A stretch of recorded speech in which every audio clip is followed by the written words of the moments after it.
10 years after the attacks on 9/11, we remember those lives lost as we move forward. But for many, dealing with the emotions of the anniversary can be complicated. Joining us now is psychotherapist Dr. Robi Ludwig. Welcome to the program. Thank you. First off, I guess 10 years later, we haven't really put this whole thing behind us, have we? We're still going through the shock, the grief. We're still dealing with it.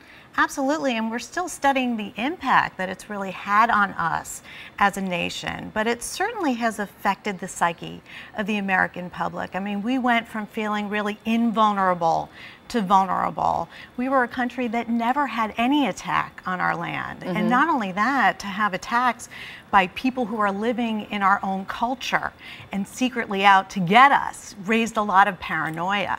So I think we're still trying to make sense out of what this really means for us. For the weekend, for the anniversary, what about people who are feeling, and I've heard from people who say they're feeling just a level of anxiety about how am I going to mark this weekend? What am I supposed to do? Am I going to watch the images on television again? Am I going to stop at that moment, you know, in the morning, and am I going to think about it again? Right. What should people do if they're feeling anxious? Well, I think they should allow themselves to have their anxiety and allow whatever feelings to come up and not judge it. It's healthy. And realize that it's normal. And I think a lot of people are really having conversations about what happened for them on that day and sharing memories and their fears and their sense of denial. And that's really what people should be doing, sharing their thoughts with the community and trying to put it in perspective, because it's really through talking that we make sense out of our experiences. And do you agree with me there's really no one right way to spend Sunday morning? Oh, absolutely.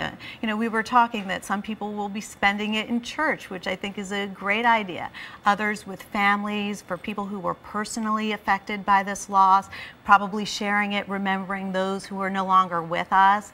So I think as long as we are somewhat remembering what happened and yet hopeful about our future, we're really in the right place. If you lost someone on September 11th, is it okay to consciously not mark this anniversary? I mean, I know a couple of people who've said, I want to keep the kids away from this.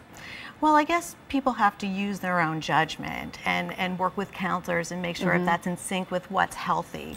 You can't deny something this catastrophic happened, but everybody has a way of finding their own new normal, and that's what we've all had to do as a nation. I mean, we've had to find a new normal.